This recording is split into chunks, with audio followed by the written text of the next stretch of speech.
ஒரு நாள் இரவு மரியாள் நித்திரை செய்து கொண்டிருக்கையில் தேவதூதன் சொப்பனத்தில் தோன்றி, கிருபை பெற்றவனே வாழ்க, கர்த்தர் உன்னுடனே இருக்கிறார். பெரியவர்களே நீ ஆசீர்வதிக்கப்பட்டவன். மரியாளே பயப்படாதே, நீ தேவனிடத்தில் கிருபை பெற்றாய். இதோ நீ கர்ப்பவதியாகி ஒரு குமாரனை பெறுவாய். அவருக்கு இயேசு என்று பெயரிடுவாயாக. அவர் பெரியவராய் இருப்பார், உன்னதமானவன் குமாரன் எனப்படுவார். கர்த்தராகிய தேவன் அவருடைய பிதாவாகிய தாவீதின் சிங்காசனத்தை அவருக்கு கொடுப்பார். அவர் யாக்கோபின் குடும்பத்தாரை என்றென்றைக்கும் அரசாளுவார்.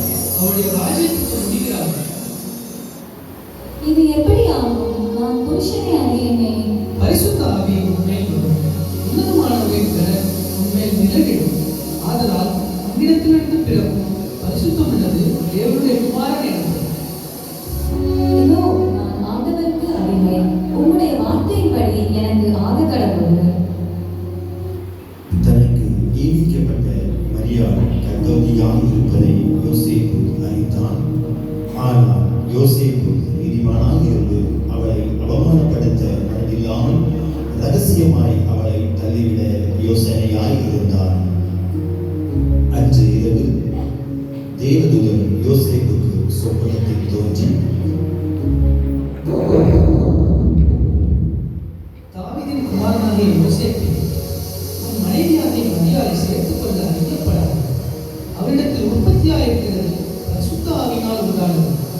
அவள் ஒரு குமாரனை பெறுவார். அவருக்கு இயேசு என்று பெயரிடுவாயாக. ஏனெனில் அவர் தமது ஜனங்களின் பாவங்களை நீக்கி அவர்களை ரட்சிப்பார்.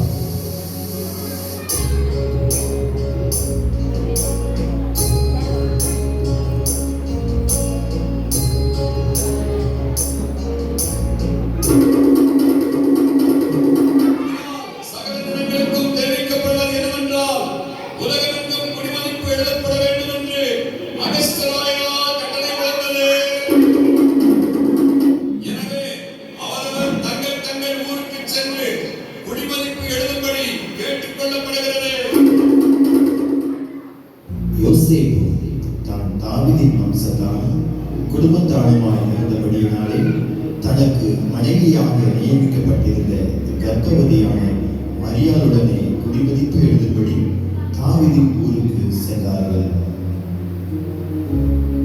மரியாளுக்கு பிரசவ காலம் நேரிட்டது. சத்திரத்தில் போய் இடம் தேடினார்கள். ஐயா, என் மனைவி பிரசவ வழியாக எழுதப்படுகிறார். ஒரு சத்திரத்தில் இடம் வைக்கிறதா? இல்லை ஐயா.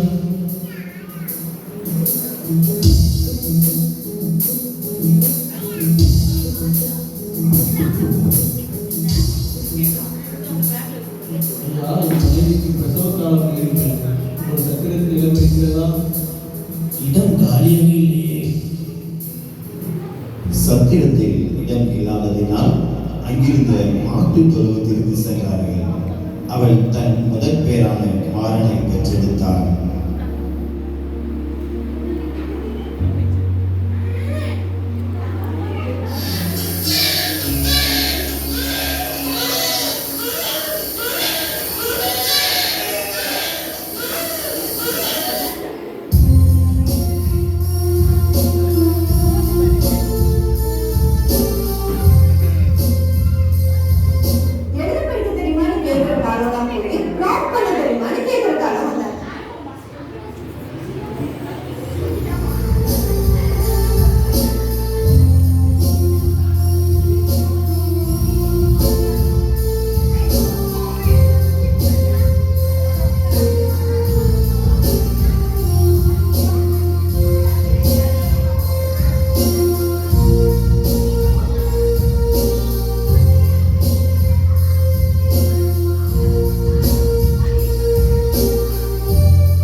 மேய்ப்பர்கள் வயல்வெளியில் தங்கி ராத்திரியிலே தங்கள் மந்தையை காத்துக் கொண்டிருந்தார்கள்.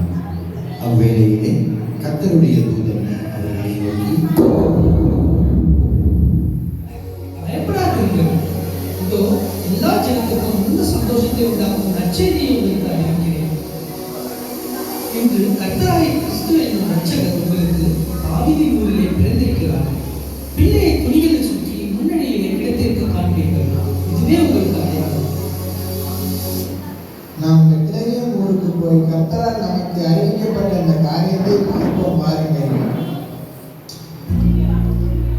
அவர்கள் தீவிரமாய் வந்து மரியாதையும் யோசேப்பையும் முன்னணியிலே கிடைத்திருக்கிற பிள்ளையையும் கண்டார்கள். கண்டு அந்த பிள்ளையை குறித்து தங்களுக்கு சொல்லப்பட்ட சந்ததியை பிரசித்தம் பண்ணினார்கள்.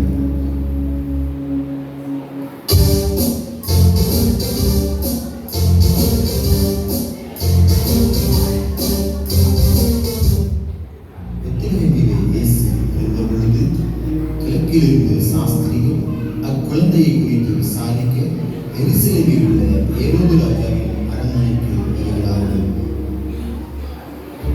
ராஜாவை வாழ்க!